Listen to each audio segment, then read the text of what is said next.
အားလုံးပဲမင်္ဂလာပါသခင်ယေရှုသည်မေရှိယဖြစ်ကြောင်းဓမ္မသစ်ကျမ်းစာမှာပါဘဲနဲ့တက်တည်ပြလို့ရပါသလားရတာပေါ့တမန်တော်တွေတပည့်တော်တွေအင်္ဂလိပ်ပြော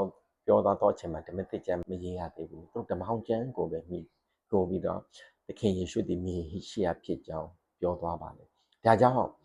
ဓမ္မဟောင်းကျမ်းမှာပြောထားသောမေရှိယအကြောင်းကိုလေ့လာရအောင်သင်ဓမ္မသစ်ကျမ်းမယုံချင်သည့်တိုင်အောင်ဓမ္မဟောင်းကျမ်းကိုပဲတည်တည်ချာချာလေ့လာတယ်ဆိုရင်မေရှိယအကြောင်းပြောထားတော့ကျမ်းချက်အများကြီးရှိတယ်အဲ့ဒီကျမ်းချက်တွေအားလုံးစုပြီးတော့ပုံဖော်ရအောင်ပထမဆုံးအနေနဲ့ကမ္ဘာကျမ်းခန်းကြီး40ကိုအငယ်7မှာဆိုရင်မေရှိယကယူဒအမျိုးမျိုးကလာမယ်တရားဟောရကျမ်းအခန်းကြီး18အငယ်15မှာဆိုရင်မေရှိယကပရောဖက်ဖြစ်တယ်သူစကားကိုနားထောင်ရမယ်ဟေရှာယကျမ်းထဲမှာဆိုရင်မေရှိယနဲ့ပတ်သက်သောအကြောင်းလည်းအများကြီးရေးထားပါတယ်ဟေရှာယအခန်းကြီး9အငယ်14မှာဆိုရင်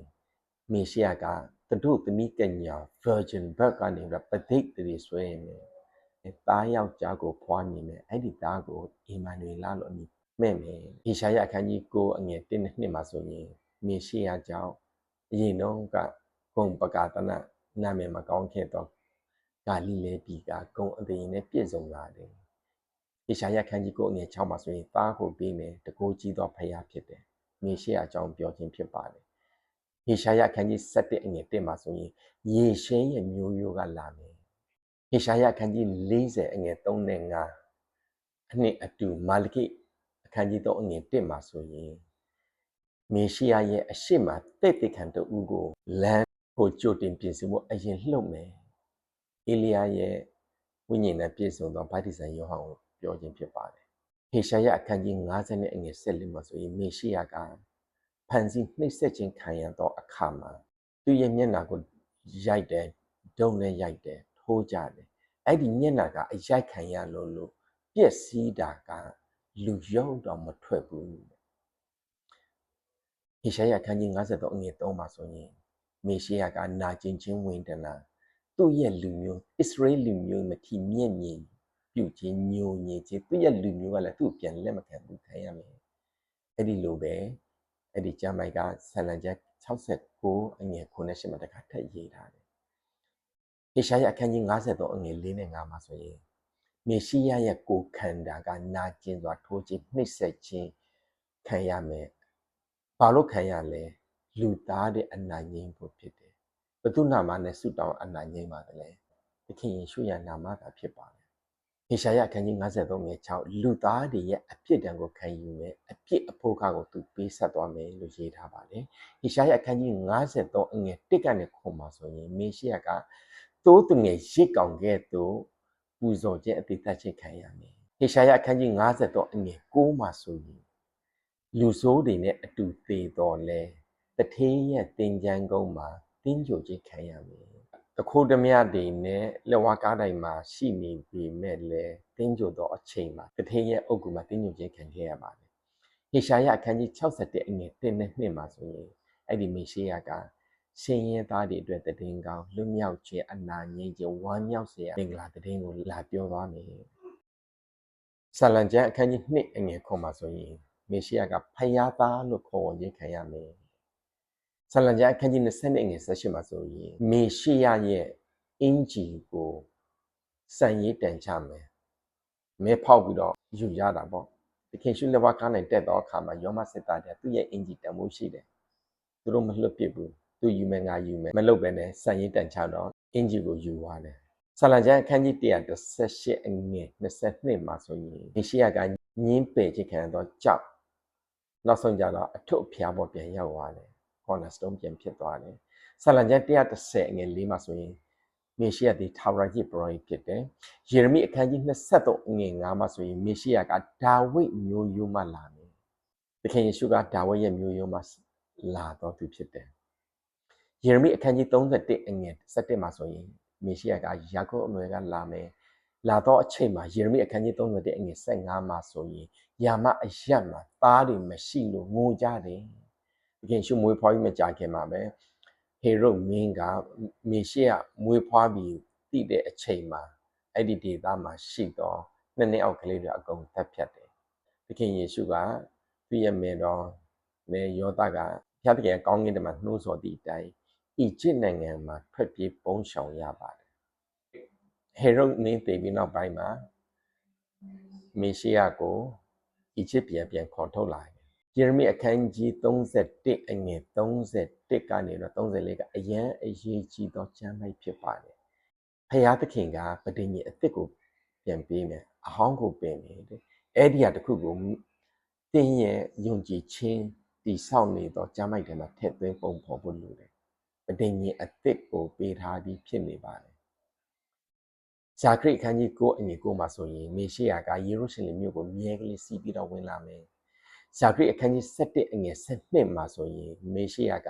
သူ့ရဲ့အတွင်းလူကတစ္ဆာဖောက်ခြင်းခံရပြီးတော့ငွေ30နဲ့လဲခြင်းခံရမယ်မိက္ခအခန်းကြီး9အငယ်1မှာဆိုရင်မေရှိယကသူ့ရဲ့ပါးကိုကျင်လုံးနဲ့ရိုက်မယ်ပြီးတော့သူကဘဲလင်မြို့မှာမွေးမယ်မာလကိအခန်းကြီး4အငယ်9နဲ့6မှာဆိုရင်မေရှိယမလာခင်မှာရှစ်ပြည်တယောက်ကိုကြိုပြီးတော့လွှတ်ထားတယ်အေလိယရဲ့ဝိညာဉ်နဲ့ပြည့်စုံသောဗတ္တိဇံယောဟန်ပြောခြင်းဖြစ်ပါတယ်ဒီကျမ်းပိုက်အများကြီးတွေကမေရှိယအကြောင်းကိုရေးထားသောကျမ်းပိုက်ဖြစ်တယ်ဘသူ့ကိုညွှန်နေလဲအကုန်လုံးကသခင်ယေရှုကိုညွှန်နေပါတယ်ဘယ်သူမှညင်းပယ်လို့မရပါဘူးသို့တော်လည်းနောက်ဆုံးသောကပ်ကာလကုန်သောအချိန်နောက်ဆုံးမှာစစ်ပွဲတွေဖြစ်မယ်ဘေးဒဏ်ကြီးကာလတွေဖြစ်မယ်စစ်ပွဲတွေဖြစ်တော့ကဘာကြီးအဆုံးသတ်မယ်ဆိုတာကိုဓမ္မသစ်မှာပါပဲနဲ့ဓမ္မဟောင်းထဲမှာရေးထားသောကျမ်းပိုက်တွေကိုကြည့်ရအောင်ဘာလို့လဲဆိုတော့ဂျူးတွေလည်းယုံတယ်လေဓမ္မဟောင်းမှာရေးထားတာကိုဟေရှာယအခန်းကြီး73အငယ်4နဲ့6မှာဆိုရင်စစ်တိုက်ခြင်းဘေးအန္တရာယ်ကာလထာဝရဘုရားရဲ့နေ့ရဆိုပြီးတော့ရေးတယ်ထာဝရဘုရားရဲ့နေ့ရမှာစစ်တွေတိုက်ကြမယ်ဟေရှာယအခန်းကြီး73အငယ်22မှာဆိုရင်ကောင်းကင်တင့်တဲ့မြေကြီးတစ်ဘာလို့ကောင်းကင်တင့်တဲ့မြေကြီးတစ်လဲဒီကဘာကြီးကကပ်ကာလအချိန် end of the world end time ကိုရောက်မယ်ပြီးရင်ဘုရားသခင်ကမြေကြီးတစ်ကိုပြန်လုပ်ပေးမယ်အဲ့ဒီနောက်ဆုံးသောချိန်ကာလမှာရှိလာမဲ့စစ်ပွဲအကြောင်းကိုဇာခရိအခန်းကြီး7နဲ့ဇာခရိအခန်းကြီး14မှာရေးထားတယ်တိုင်းနိုင်ငံတွေနိုင်ငံပေါင်းမြောက်များစွာက Israel နိုင်ငံကိုဝိုင်းတိုက်မယ်အဲ့ဒီစစ်ပွဲကိုအာမဂဒုန်စစ်ပွဲလို့လည်းခေါ်တယ်တတိယကမ္ဘာစစ်ပွဲပဲခေါ်ဘလို့ပဲခေါ်ကျမ်းစာထဲမှာတော့နိုင်ငံပေါင်းမြောက်များစွာက Israel ကိုဝိုင်းတိုက်မယ်ပြီးရင်အမှမေရှိယကတခါထပ်လာမယ်ယောလအခန်းကြီး2အငယ်31မှာဆိုရင်ထာဝရဘုရား၏ကြောက်မဲ့ဖွယ်သောနေ့ကြီးမတိုင်မီနေပြီးမှောင်မိုက်အတိဖြစ်လိမ့်မည်လသည်လည်းတွေးဖြစ်လိမ့်မယ်အဲ့ဒါကမေရှိယပြန်ကြွလာခြင်းဖြစ်တယ်သို့တော့အဲ့ဒီပြန်ကြွလာခြင်းကဒုတိယအကြိမ်ကြွလာခြင်းဖြစ်တယ်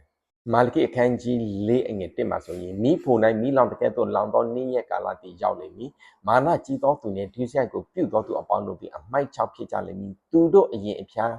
ညမကြံကျွင်းစေခြင်းကထိုနေ့ရက်တည်လောင်လိမ့်မည်ကောင်းကင်ဘုရားရှင်ထာဝရဘုရားမိတ်တော်မူ၏အဲ့ဒီလိုပဲအင်မတန်မှခက်ခဲတဲ့ပြည့်စည်တဲ့ကဘာကြီးမီးဖို့ကဲမှာမီးလောင်သောနေ့ရက်ကာလထာဝရဘုရားရဲ့နေ့ရက်ကာလရောက်မယ်အဲ့ဒီနေ့ရက်ကာလမတိုင်ခင်မှာ Antichrist အကြောင်းကိုလည်းရေးထားတယ်ဘေးဒဏ်ကြီးကာလလည်းရေးထားတယ်ဟေရှာယအခန်းကြီး